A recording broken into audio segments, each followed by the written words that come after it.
Voilà, c'est parfait.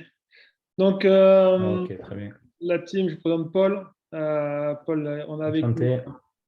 on a eu Anto qui est coach, il y a Jade qui est coach aussi, j'ai Justine D'accord. qui est une joueuse, il y a un autre coach qui doit nous rejoindre, Emmanuel, et il y a Gora qui est agent, qui va revenir aussi. D'accord. Donc, ils vous prendront en cours. Ok. Et voilà, la team de Paul que j'ai rencontré il y a, c'est quoi, 3 ans, 4 ans? Ouais, 3 4 ans, je pense, ouais. On s'était vu Euh, sur Toulouse. Exactement. Vous reconnaîtrez à l'accent que il vient de là-bas aussi.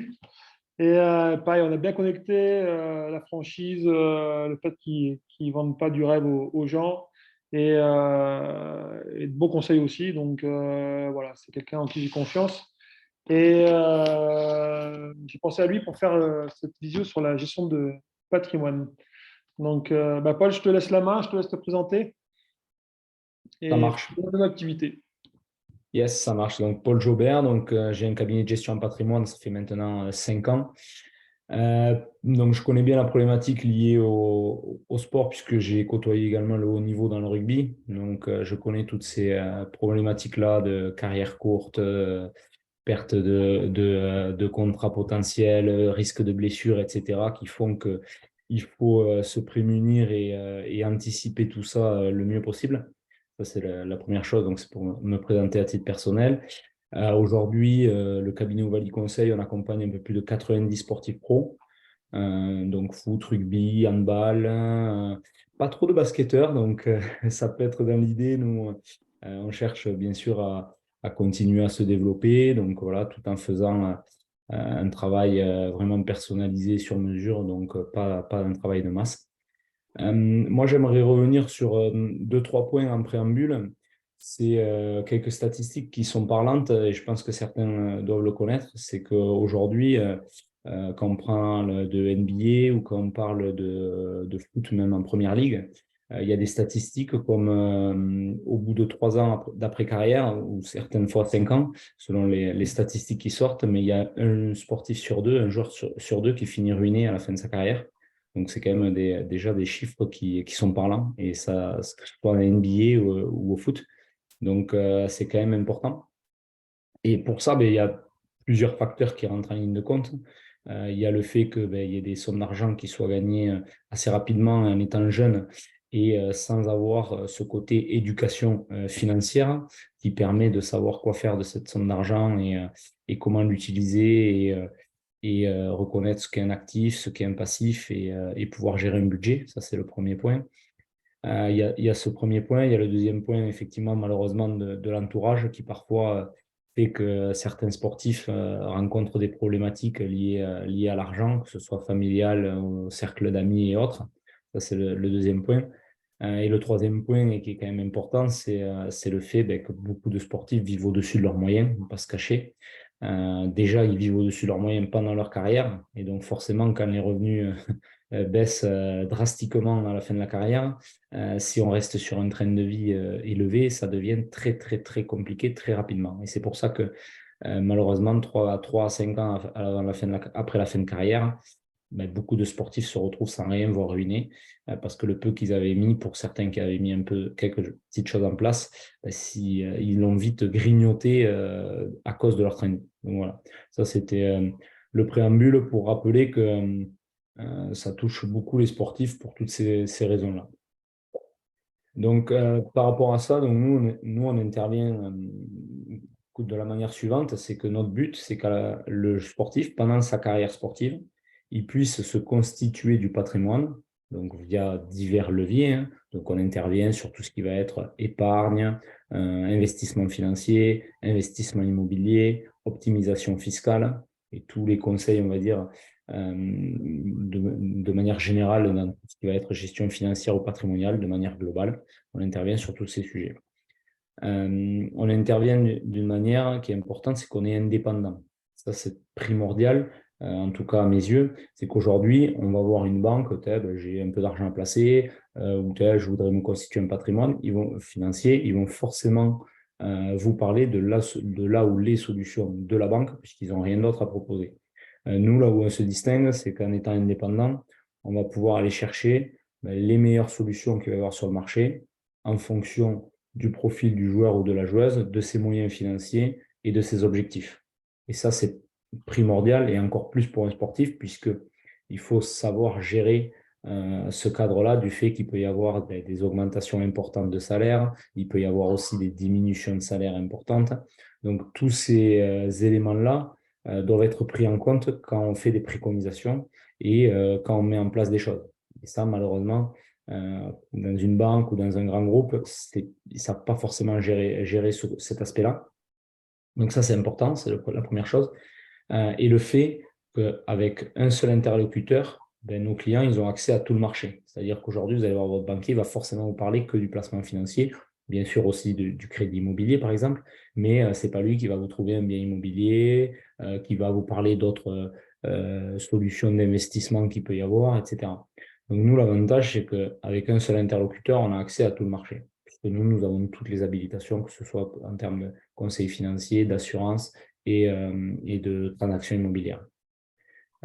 Voilà. L'autre point aussi important, c'est qu'aujourd'hui, la problématique avec les banquiers ou avec des grands groupes, c'est qu'il y a beaucoup de turnover. Et c'est-à-dire qu'un conseiller, il va changer en banque, c'est tous les 6 mois, 1 an, vous changez de conseiller, quoi, à peu près, pour donner une moyenne, mais c'est à peu près ça.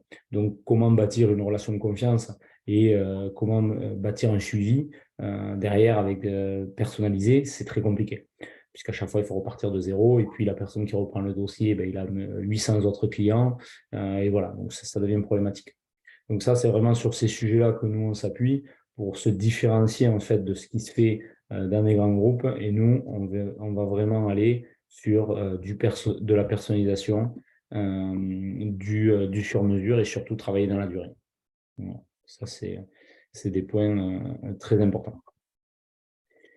Déjà, je ne sais pas s'il y a des questions par rapport à ça sur la manière de fonctionner du cabinet.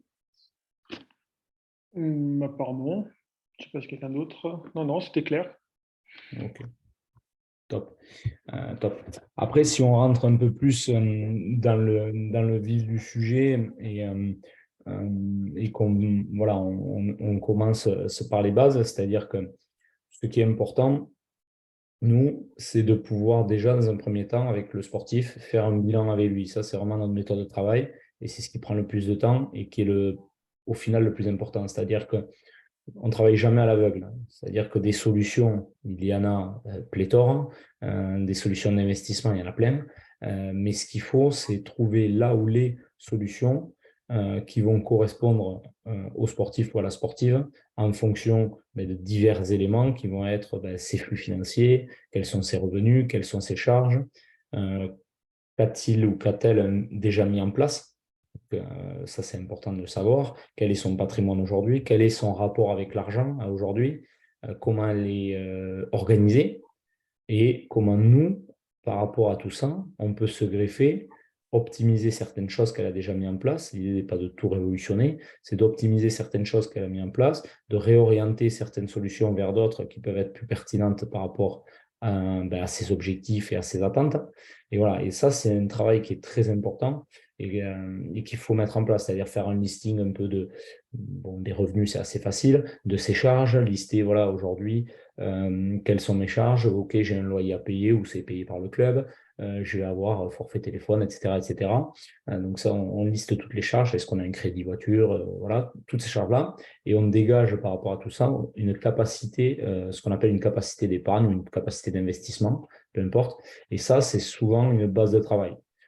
C'est-à-dire qu'aujourd'hui, pour se créer du patrimoine, on va dire, il n'y a pas 36 000 solutions. Il y en a deux, hormis si vous gagnez au loto, mais ça, je ne peux rien faire pour vous. Sinon, il y en a deux. Aujourd'hui, c'est dépenser moins que ce qu'on gagne et le delta, l'investir. Voilà, ça, c'est la première base et c'est celle que tout le monde et tout bon gestionnaire devrait faire. Ça, c'est le premier point.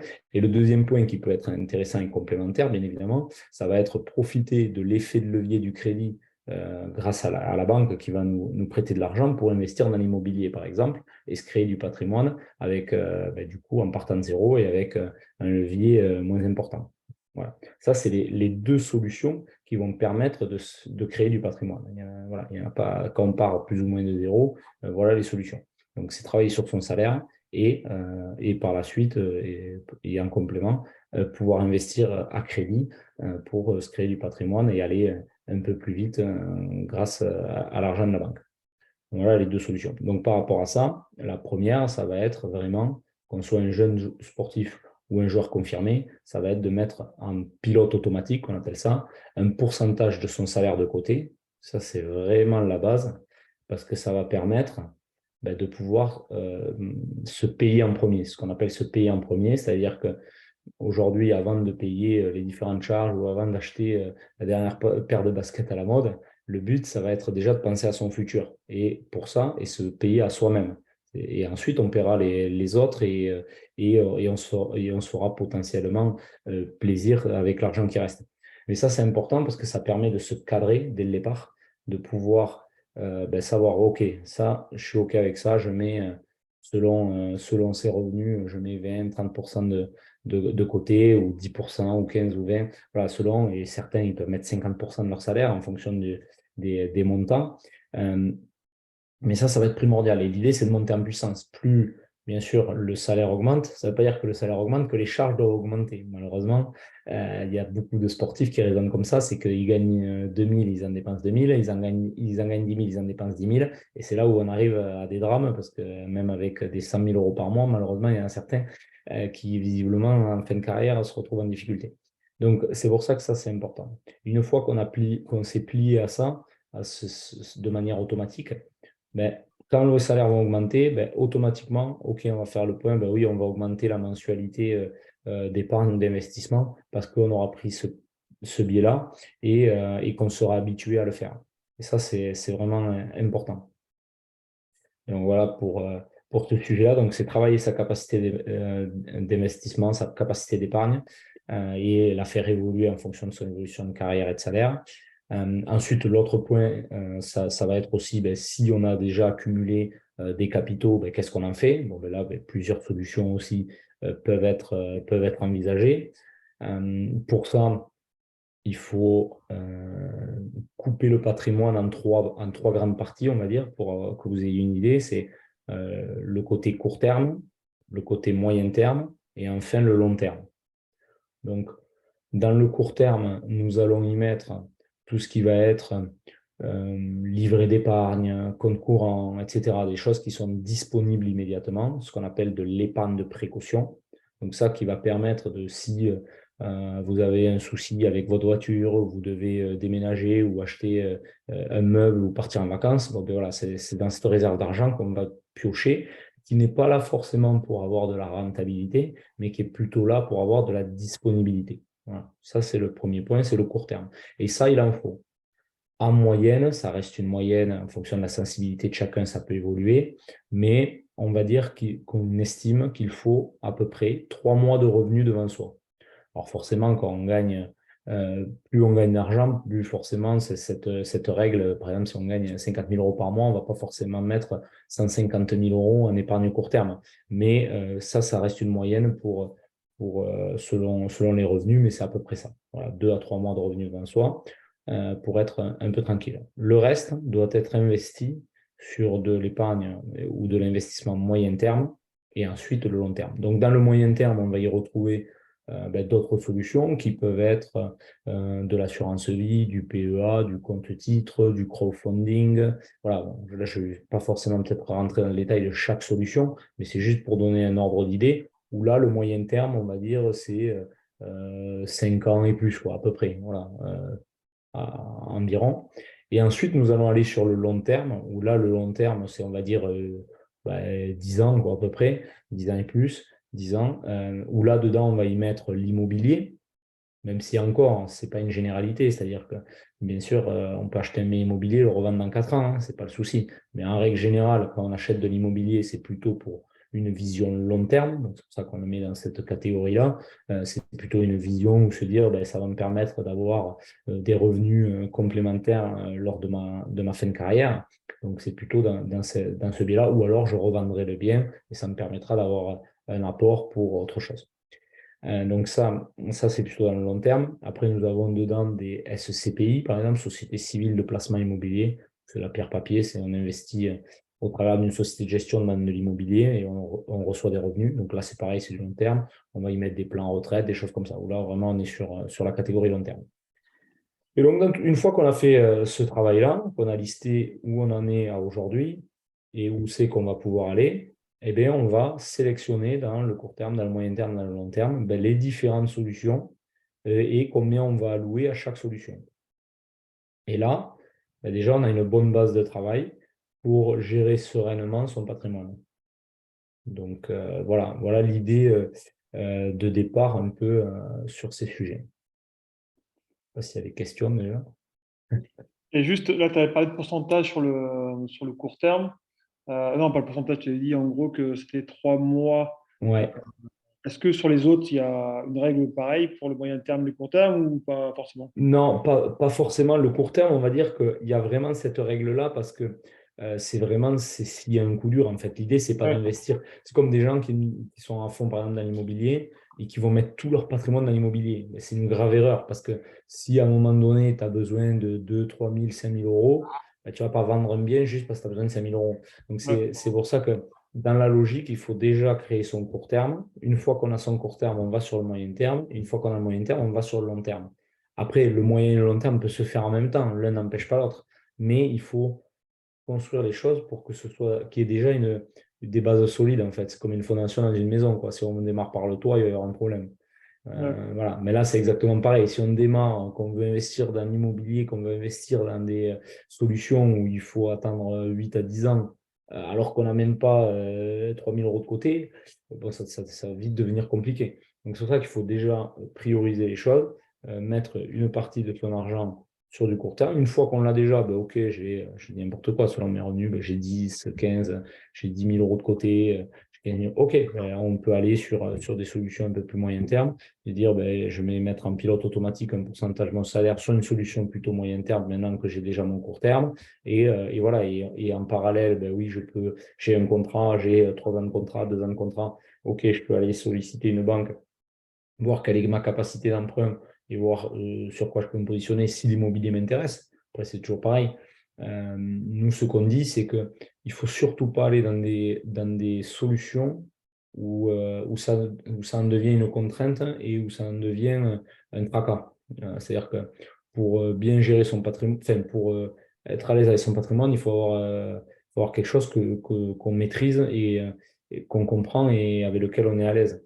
S'il y a des gens qui ne veulent pas entendre parler d'immobilier, ben, il y a d'autres solutions que l'immobilier. Et puis, il y en a d'autres qui sont plus immobiliers, mais je leur dis attention, il faut quand même aussi avoir du financier parce que si on n'a que de l'immobilier, on peut se retrouver vite en difficulté. Donc, c'est un équilibre à trouver. Et ensuite, c'est de la diversification. C'est-à-dire qu'on ne met pas tous les œufs dans le même panier. L'adage, il est connu, mais il est réel. C'est-à-dire encore plus aujourd'hui. Il y a des classes d'actifs qui sont très bien, mais qui peuvent souffrir à un moment donné. D'autres qui peuvent prendre le relais. Donc, l'idée, c'est de diversifier son patrimoine. Et donc, plus on a de patrimoine, plus on le diversifie aussi, ce qui est logique. Et mettre un pourcentage de chaque en fonction de son profil de risque, tout simplement aussi. Et de ce qu'on en attend des placements. Il y a des gens qui vont dire, ben, moi, je veux plutôt le gérer en bon père de famille. Si j'ai du 3% par an, c'est très bien. D'autres, moi, je suis jeune, j'ai du temps devant moi, ben, je peux me permettre d'aller chercher plus de rentabilité et prendre un peu plus de risques. Et donc, dans ce cadre-là, ben, on va aller chercher sur un pourcentage un peu plus de risques. Voilà, ça va dépendre aussi de chacun, des moyens financiers de chacun et de leur appétence voilà, aux investissements. ok. Est-ce que tu sers aussi pardon, de garde-fou pour certains? Quand, C'est-à-dire, pardon, j'ai pas compris la question. en gros, ceux qui sont peut-être trop, dans leur profil, peut-être trop vouloir prendre de risques ou tout ça, est-ce que tu es capable de dire non, vu notre bilan, on peut, vaut mieux pas ou finalement, comment ça se passe? C'est déjà assez. Ouais, alors, bien sûr, après, nous, on les aiguille. Après, c'est ce qu'on dit toujours.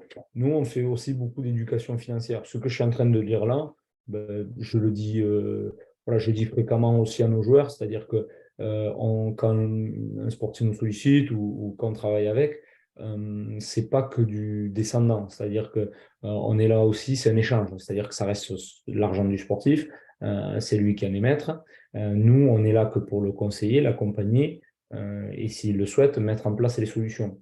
Mais c'est un dialogue effectivement avec lui. Le but, c'est qu'il comprenne pourquoi il met en place les choses, quels vont être les avantages, quels vont être les inconvénients. Il ne faut pas se leurrer.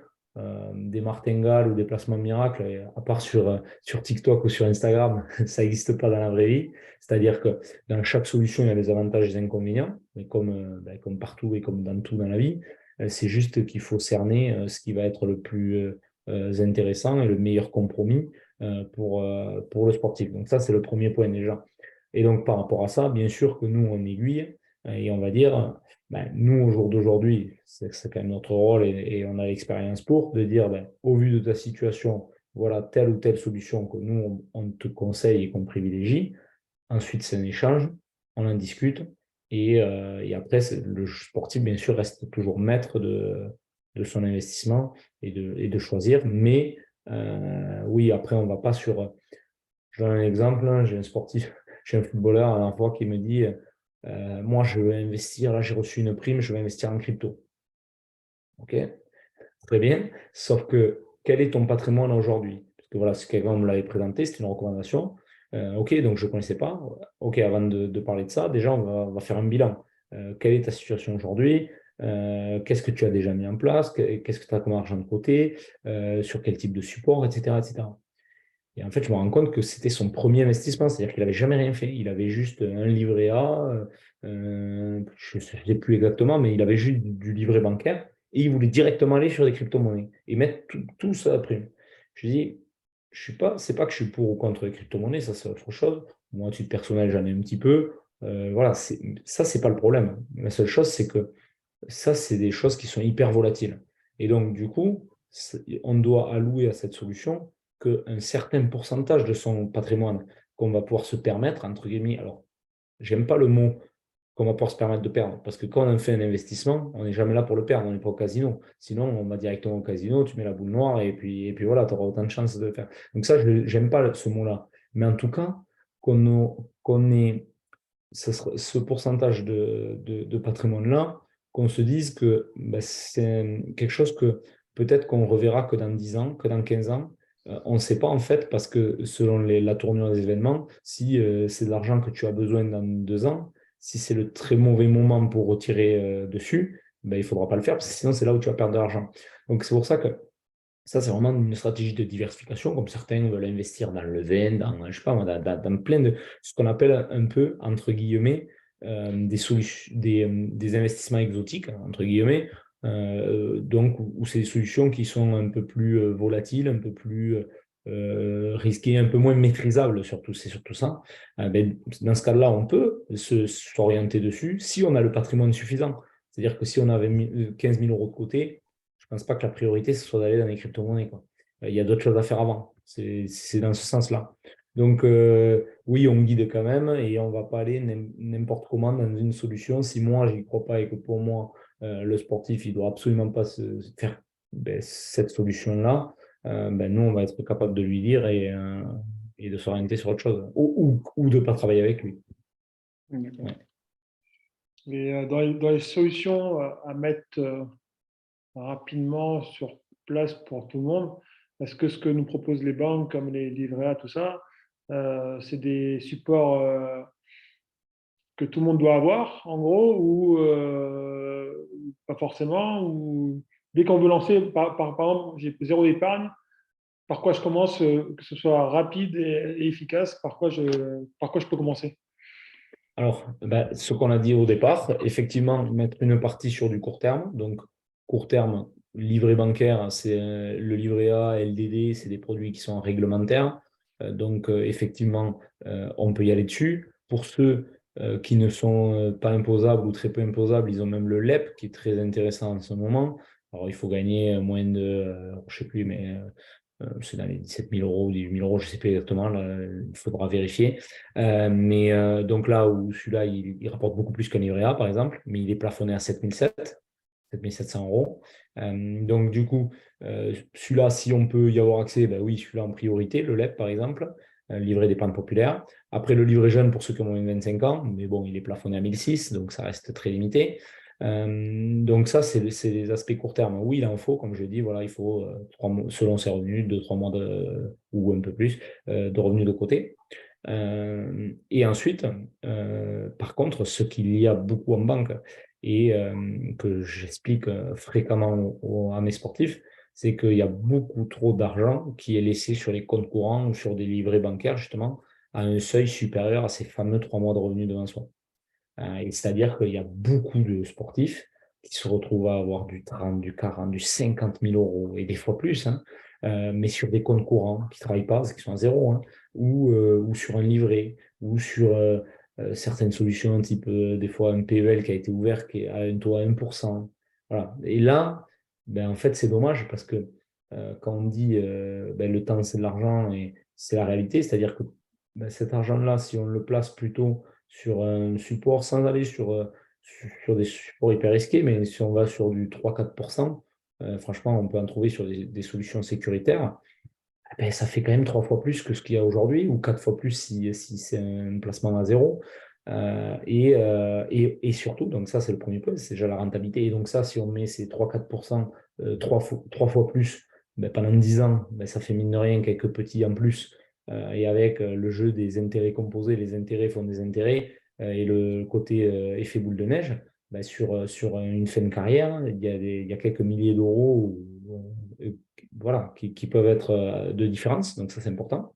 Et le deuxième point, c'est le fait de laisser son argent sur un compte courant, et ce qui arrive fréquemment, hein, c'est pour ça que je le dis, sur un compte courant ou sur un livret, c'est que malheureusement, ce n'est pas vraiment de l'épargne, puisqu'on l'a sur le compte courant. Moi, les gens me disent, oh, j'ai 50 000 euros sur mon compte. Et tu vois, depuis combien de temps? Bon, ouais, ben, parce qu'en fait, il ne sait pas, puisque dans son compte, il y a des entrées, il y a des sorties. Et donc, en fait, il dit qu'il a 50 000 euros, mais en fait, il ne sait même pas combien il a réellement d'épargne, parce qu'en fait, il ne met pas il ne distingue pas son compte courant qu'il utilise au quotidien pour sa carte bleue, ses dépenses, avec son côté épargne. Donc, d'une part, ça ne lui rapporte pas. Et en plus, d'autre part, ben, en fait, ce n'est pas du tout optimisé parce qu'il ne sait pas du tout où il en est au niveau de ses finances. Et ben, ça va être beaucoup plus facile et plus tentant de dépenser de l'argent parce qu'il y a de l'argent sur le compte. Et donc, du coup, on ne fait pas ce travail d'épargne de manière efficace. Donc voilà, c'est les deux sujets qui font qu'il ne faut pas garder trop d'argent en liquidité immédiate non plus, parce qu'on va être forcément plus tenté de l'utiliser. Et en plus de ça, ben, ça ne rapporte pas, et donc c'est se priver d'intérêts composés. D'accord. Est-ce Voilà. que est-ce qu'un compte courant sert juste à payer les factures, la nourriture et les abonnements, ou il faut quand même, sans rentrer dans de l'épargne, laisser quand même une marge, ou comment on arrive Alors, à calculer ce qu'il nous faut exactement ouais, sur le compte pour que ce soit pas assez. Je pense que c'est par rapport à toutes nos sorties, mais pour pas que ce soit trop. Comment on arrive ouais, à savoir ce qu'il faut mettre sur un livret A, par exemple? ouais, mais ce qu'il y a, tout ce travail-là qu'on a dit au départ, c'est comprendre qu'est-ce qu'un actif, qu'est-ce qu'un passif, qu'est-ce qu'une charge et combien j'ai, et de lister, de faire un travail. C'est un travail de départ qu'on fait.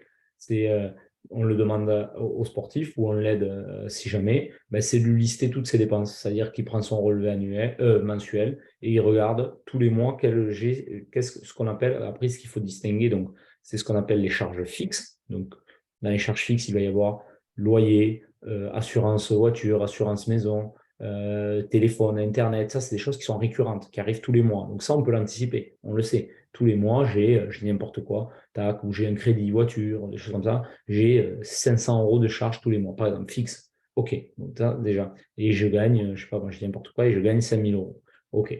Donc, et j'ai 500 euros de charges fixes. Bon, là, ça veut dire qu'il n'y a pas de loyer, parce que sinon, généralement, c'est quand même un peu plus. Bon, allez, admettons, il y a un loyer en plus allez, on va dire 500, ça en arrondi, on a 1000 euros de charge. OK, ça, c'est les charges fixes. Après, dessus, bien sûr, il faut aussi budgétiser ce qui va être, et ça pareil, on peut quand même faire une moyenne, ça va être le côté essence, le côté nourriture.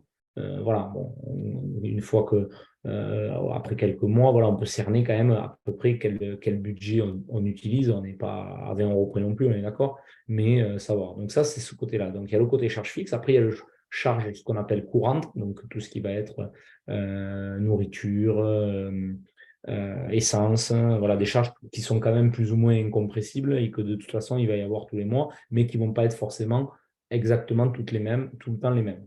Ça, c'est ce côté-là. Et après, il y a, on va dire, les charges, on va dire, un peu plus plaisir, donc tout ce qui va être restauration, achat de vêtements, sorties, cadeaux et autres. Donc là, qui vont être ponctuels et qui là, bon, mais, qui vont être plus inconnus. Mais donc, du coup, déjà, quand on a fait ces charges fixes plus ces charges courantes, on sait dégager la capacité d'épargne. Et une fois qu'on a dégagé cette capacité d'épargne, ben, elle va servir, on garde une marge de manœuvre, mais elle va servir à mettre ben, cette charge, enfin, cette capacité d'épargne-là vers une solution d'épargne, en pilote automatique, prélevé directement. Et donc, du coup, là, il n'y a plus besoin de se poser la question de ah oui, en fin de mois, je ferai un virement sur mon livret. Ça, c'est genre un truc que jamais personne n'en fait. Ou alors, on le fait une fois sur quatre parce que ben, il y a toujours une bonne excuse pour au final pas faire ce virement sur son épargne et la faire plutôt pour dépenser. Parce qu'on voit qu'il reste de l'argent sur le compte. Donc, c'est pour ça que, en fait, pour répondre à ta question, il faut vraiment faire ce côté-là. Il faut que tout le monde sache à peu près. Il y a beaucoup de sportifs qui, malheureusement, ne savent pas combien ils dépensent chaque mois. Mais ça, c'est dramatique. Parce que si tu sais pas, si tu sais pas ce que, enfin, tu peux pas savoir où tu vas, quoi. C'est-à-dire que tu es toujours dans l'inconnu et dans le flou. Et donc, tu pourras pas optimiser ta gestion financière, tout simplement. Donc voilà, pour répondre à ça, il faut dégager sa capacité d'épargne en fonction de ses revenus et de ses charges, fixes et courantes. Et ensuite, avec le delta, là oui, on peut appeler ce qu'on appelle les charges plaisir, où on peut les utiliser sans remords parce qu'on a déjà utilisé, on a déjà mis en place notre capacité d'épargne. D'accord, ça marche. Voilà. Est-ce qu'il y a quelqu'un d'autre qui a des questions aussi? Il ne faut pas hésiter à intervenir, hein.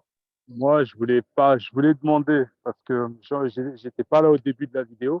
Oui, Euh, je voulais savoir, parce que j'ai entendu, oui, les 3 mois, entre guillemets, d'épargne, les 3 mois, entre guillemets, de salaire à mettre d'épargne. oui, Euh, Qu'est-ce qui peut être intéressant derrière? Parce qu'on sait très bien que, comme tu as dit, quand on laisse de l'argent sur le compte, il y a aussi l'histoire d'inflation qui rentre en compte. Donc, même si on est bien dans un sûr, livret à 2-3%, on va dire l'inflation est à 6%, chaque année, on perd 3%. Je me dis si je ne me bien sûr, trompe pas. bien sûr, Donc, exactement, on est d'accord. la solution, ça serait quoi? Le côté sûr. Le côté sûr Ah, derrière, c'est quoi? L'immobilier alors, ou... il y a plus. Oui, oui. Alors, il y a plusieurs solutions. Il y a Ouais, donc l'immobilier qui peut en être une, ouais, mais pareil, qui a ses avantages et ses inconvénients, on est totalement d'accord. Il va y avoir ben, effectivement tout ce qui va être SCPI aussi, je ne sais pas si vous connaissez, qui, ouais.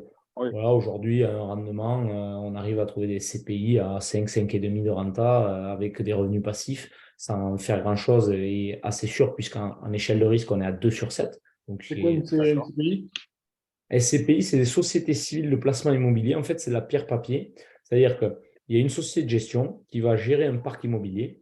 Donc, moi, celle que j'aime beaucoup, c'est par exemple sur l'immobilier de santé, Pierre-Val Santé. Là. Elle est investie en Europe, partout, donc partout en Europe, enfin pas partout, mais dans certains pays d'Europe, uniquement sur de l'immobilier de santé. Donc, tout ce qui va être clinique, centre de cardiologie, EHPAD, centre de dialyse, des choses comme ça. Et elle, donc, elle va percevoir ben, les revenus par la clinique, etc. Elle n'a que les murs, hein, elle ne fait pas la gestion. Donc, elle a des locataires et ces locataires-là vont, donc, du coup, vont payer et elle redistribue à ses épargnants ben, un revenu foncier tous les trimestres de manière passive. Donc, c'est-à-dire qu'il n'y a pas le côté gestion locative, il n'y a pas le côté travaux, il n'y a pas le côté risque d'impayé, etc.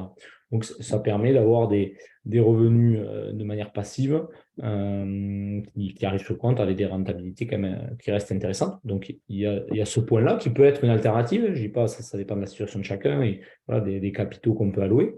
Après, il va y avoir diverses possibilités. Il va y avoir des fonds immobiliers aussi. autres que les SCPI, des fonds immobiliers qui, voilà, sur un historique, on a pas mal de fonds qui font du 4% par an de moyenne depuis plus de 10 ans. Là, on reste sur on reste sur la sécurité, hein. Là, on parle sur des choses voilà, assez sécures, où on va quand même faire mieux qu'un livret A. Parce que ce qu'il faut dire, c'est que le livret A, aujourd'hui, certes, il a augmenté, mais il y a un an et demi, il était à 0,5, hein. Il a juste augmenté du fait de l'inflation. Mais dans tous les cas, ce n'est pas avec un livret A qu'on s'enrichit, on est bien d'accord. Alors que là, les solutions d'épargne, je parle à 4%, ben, c'était sur les 10-15 dernières années. Donc, chaque année du 4%, donc ça rapporte quand même beaucoup plus qu'un livret A. Ça, ce côté-là. Après, on peut avoir des produits structurés avec des coupons, etc., qui nous permettent d'avoir un peu plus de rentabilité. On a des fois des coupons à 8-10%, etc. Donc ça, c'est sur des opérations et c'est en fonction des aléas des marchés financiers, mais qui sont plus sécuritaires que si on va sur les marchés financiers en direct. Et enfin, bien sûr, ben, la classe d'actifs quand même, tout bon épargnant devrait avoir à partir du moment où on a cette capacité, c'est quand même aussi de s'orienter sur les marchés financiers. Pourquoi? Parce que ben, c'est quand même la classe d'actifs sur les 40, 50 dernières années ou 30 ans, etc., qui rapporte le plus, qui est au-dessus de l'immobilier, qui est au-dessus de pas mal de choses. Mais par contre, à contrario, bien sûr, il faut un horizon de temps assez long pour pouvoir y investir parce que ben, sur une année, effectivement, on peut arriver à avoir des performances négatives, comme il y a eu sur l'année 2022, où il y a eu une performance négative. Mais dans la durée, ça reste quand même la classe d'actifs qui rapporte le plus. Donc, il y a aussi ce biais-là. Mais par contre, bien sûr, après, là, il faut être bien accompagné parce que quel fonds on choisit ou quelle action en fonction de si on travaille en direct ou avec des fonds d'investissement, etc. Quelle diversification, quelle stratégie j'ai, quel horizon de temps de placement. Et par rapport à tout ça, eh bien, ça va nous guider pour choisir voilà, ce qu'il faut faire. Mais il y a un levier, donc, pour répondre à la question, c'est qu'il y a un levier qui va nous permettre d'aller sur les marchés financiers en prenant moins de risques, entre guillemets, que si on y va d'un seul coup, c'est d'y aller en versement mensuel. Ça, c'est ce qu'on appelle le DCA, c'est-à-dire qu'on investit tous les mois de manière régulière une somme d'argent. Et ça va nous permettre de lisser son point d'entrée et d'aller de s'exposer sur le marché financier en suivant le cours en fait des marchés financiers. Et donc, des fois, on va acheter quand c'est bas, des fois quand c'est haut, etc. Et ça nous permet de faire une moyenne et une moyenne d'achat pour lisser son point d'entrée. Au lieu que si on investit, je ne sais pas moi, on investit 50 000 euros d'un coup sur le marché financier, que 3 mois après, il y a un crack, ben là, ça va mettre beaucoup plus de temps avant de se reconstruire. Alors que si on a investi de manière fractionnée, ben on va réduire ce risque-là. Ça, c'est important aussi. Quand on s'oriente sur le marché financier, c'est de le faire par étapes. Et sur le bon support, c'est mieux. Voilà. Meilleur. Je ne sais pas si j'ai répondu à la question.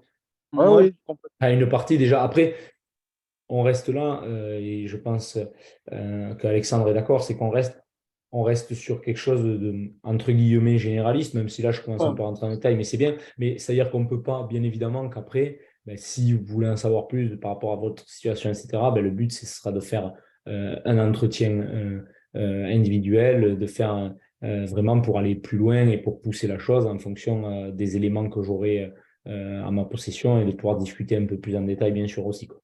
Ouais, Ça peut pas se faire, voilà. comme tu dis, là, c'est vraiment. Moi, j'ai une question. Oui. Par rapport au placement. Moi, j'avoue que ce n'est pas quelque chose que je maîtrise totalement. Je n'ai pas envie forcément de m'en occuper quotidiennement parce que je sais il y a plusieurs placements, etc. Il faut faire attention.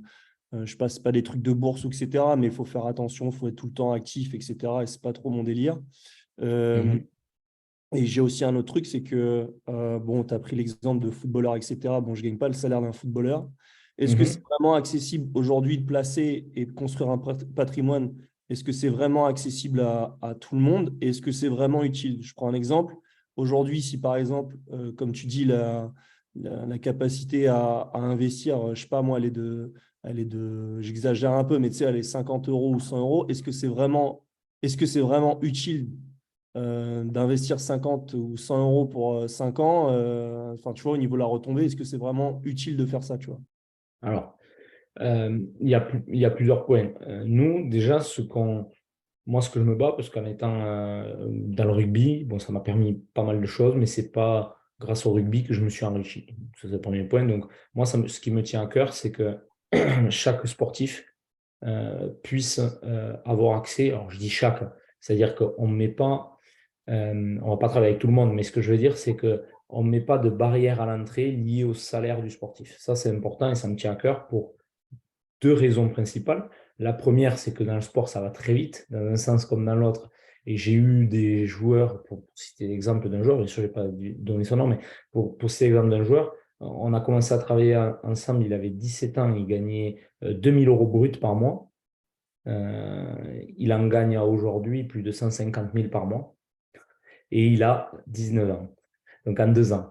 Voilà. Donc ça, c'est juste pour dire que donc, déjà, le salaire, ça ne va rien dire, parce que dans le foot ou dans d'autres sports, ça peut aller très vite, dans le basket aussi, pardon, ça peut aller très vite, même pas forcément que des sommes comme ça, mais ce que je veux dire, c'est que voilà, ça peut aller très vite, ça c'est le premier point.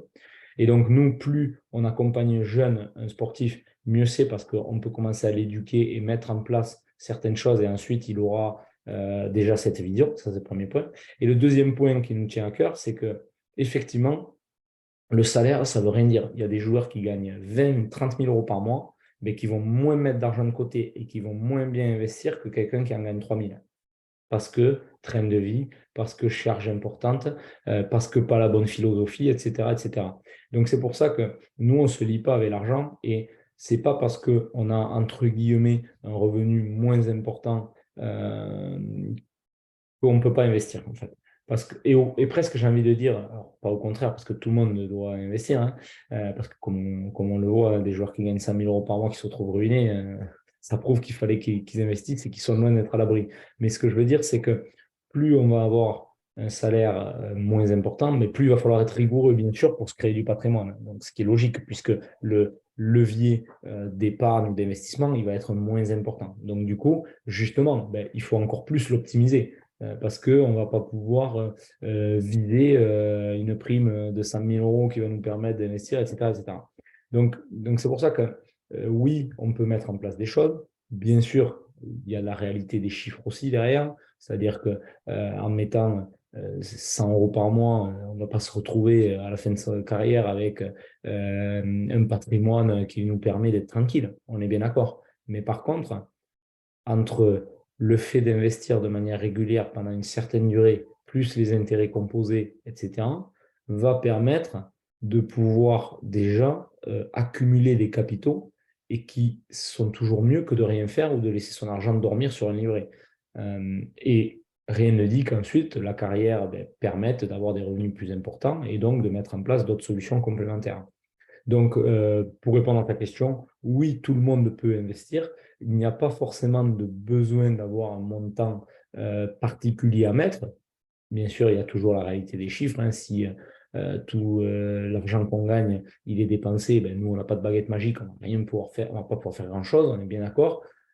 Mais par contre, si il y a une volonté et qu'on est rigoureux et qu'on fait tout ce travail de listing, de voir quelles sont mes charges et qu'est-ce que je peux mettre en place, eh bien, il peut y avoir des solutions qui peuvent être mises en place pour justement aller chercher plus de rentabilité et optimiser sa capacité d'épargne. Ok, merci. Voilà. D'autres questions? Peut-être très intéressant.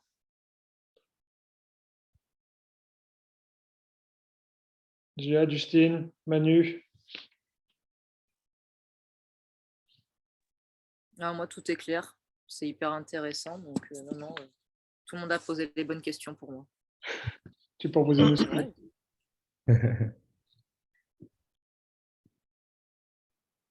Ok. Ouais, après, qu'est-ce qu'on peut. Si tu vois un peu comprendre. Ouais, je réfléchis, quel sujet on n'a pas abordé. Alors, des sujets qu'on n'a pas abordés, il y en a plein, mais ce que je veux dire, c'est qu'en restant assez généraliste, que ça puisse parler à tout le monde, j'essaie de réfléchir. Après, il y a on n'a pas parlé d'un levier aussi, enfin d'un levier, en tout cas d'un sujet qui est quand même important quand on est sportif, c'est le côté imposition aussi, qui est important.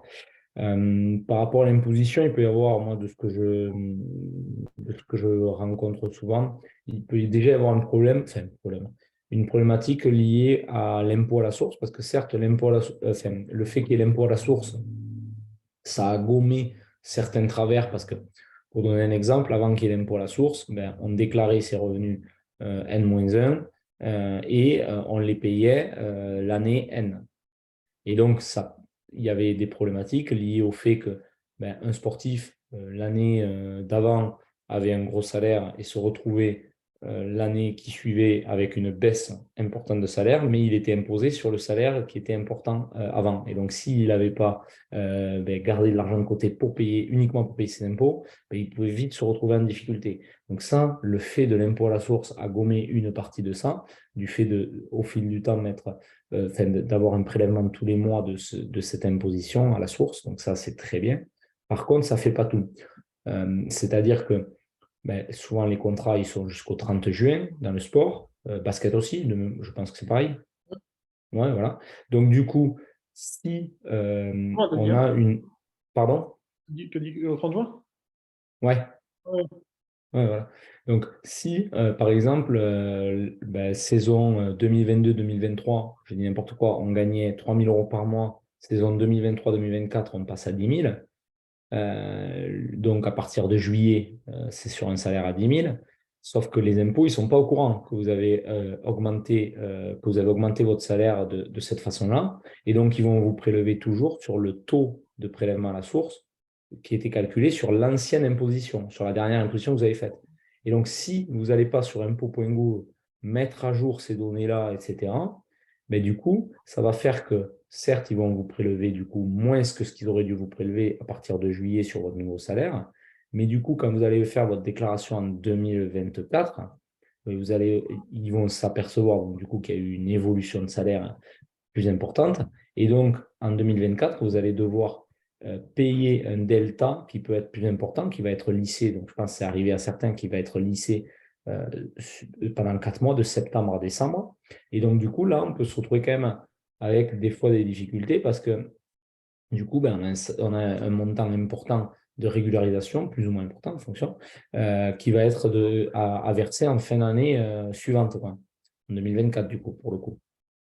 Donc ça, c'est important de penser qu'on a un nouveau salaire, un nouveau contrat plutôt. Alors, si on passe de 3 000 à 3 500, ça ne va pas être très gênant.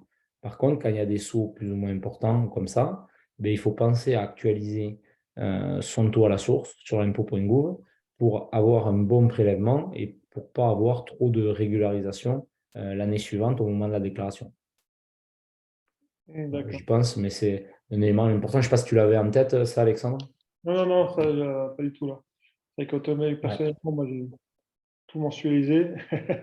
Ouais, Après, il y a toujours ce petit truc à la fin de se dire ouais, est-ce que je vais récupérer de l'impôt ou est-ce que je vais devoir payer en plus, quoi. Voilà, et sauf que si, voilà, au lieu de gagner 30 000, tu en as gagné 35 à l'année, c'est pas très gênant. Par contre, au lieu de 30, tu en as gagné 120, ça va pas être la même. Si tu n'as pas fait si t'as pas fait toi ta régularisation, tu vas te retrouver l'année d'après à payer sur les 4 derniers mois de l'année, alors qu'il y a déjà pas mal de taxes sur la fin d'année, notamment quand on est propriétaire, les taxes foncières, etc. Et en plus, tu dois te payer une régule, quoi. Donc, ça peut vite être gênant. Donc, c'est pour ça que ça, c'est important.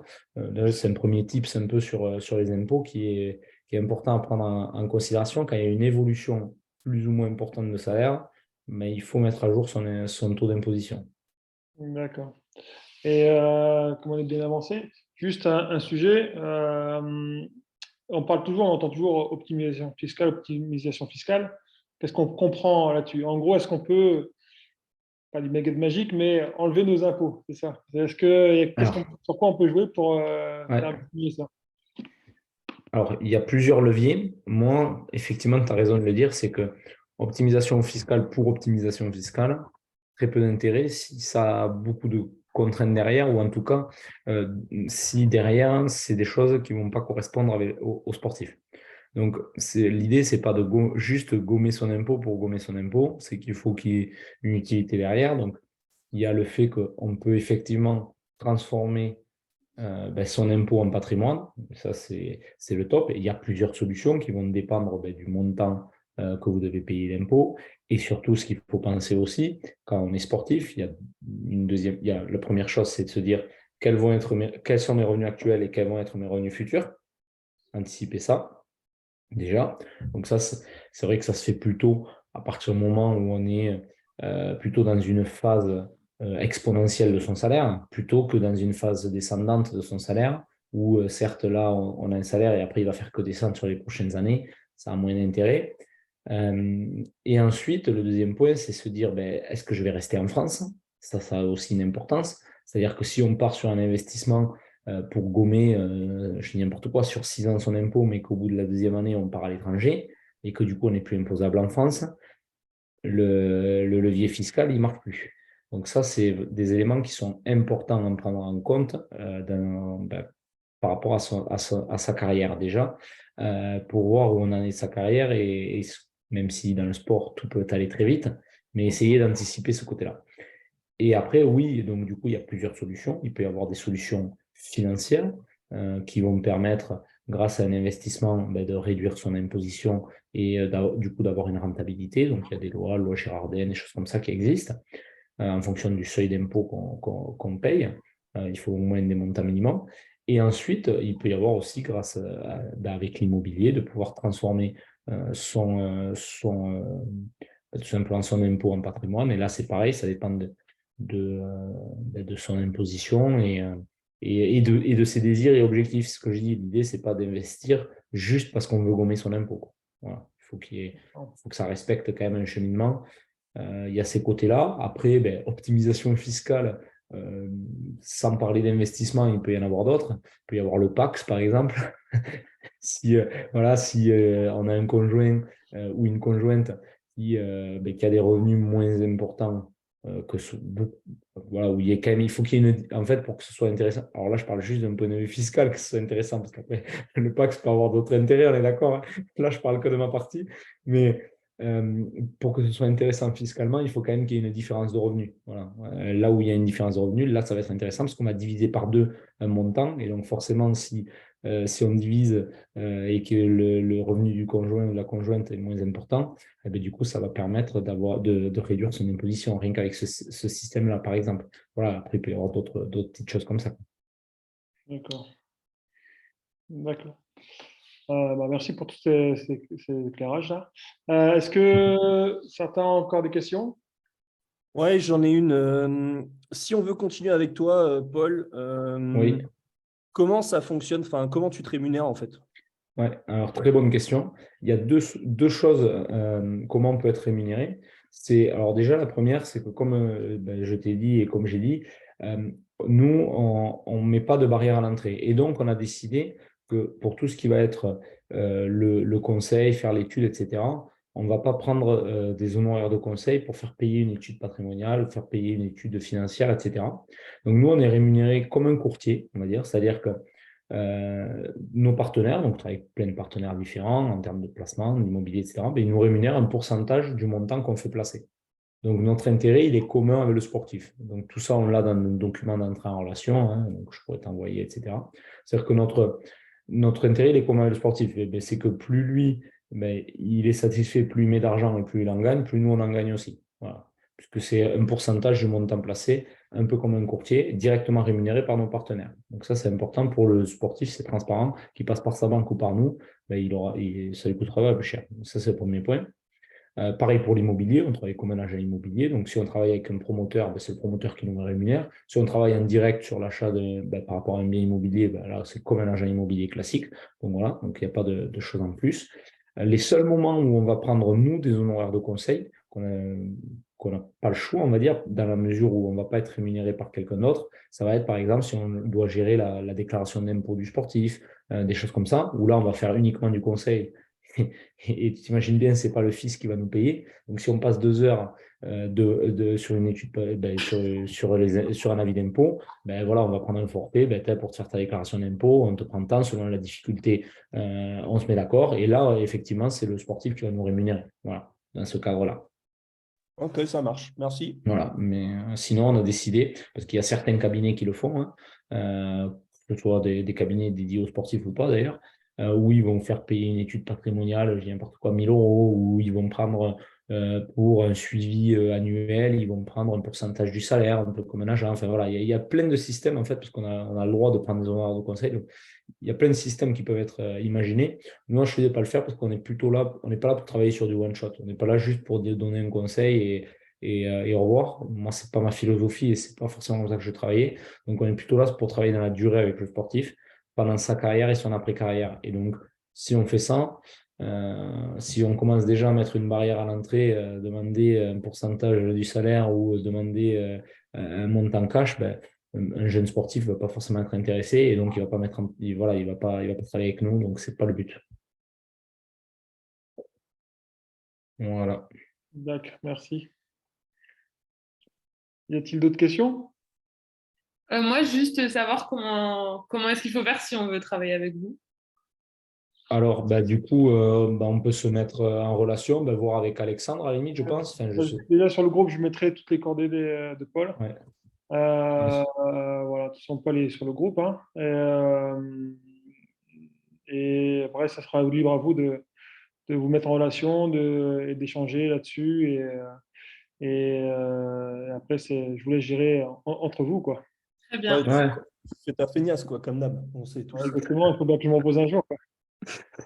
Regarde les yeux que j'ai, là. Non, mais Ouais, après, ça, le but, voilà, après, c'est de se poser. C'est ce que je disais. C'est après, maintenant, bon, il y a la présentation qui a déjà été faite. Donc, c'est bien, un premier travail qui a été fait. Après, le but, ce sera voilà, de faire un bilan vraiment sur chacun de vous, puisque vous êtes.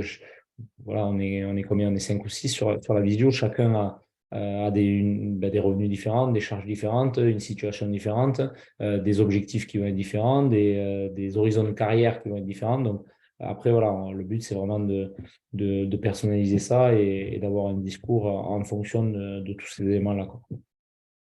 d'accord, cool. De toute façon, cette visio, elle sera partagée, enregistrée et partagée à tout le reste du groupe.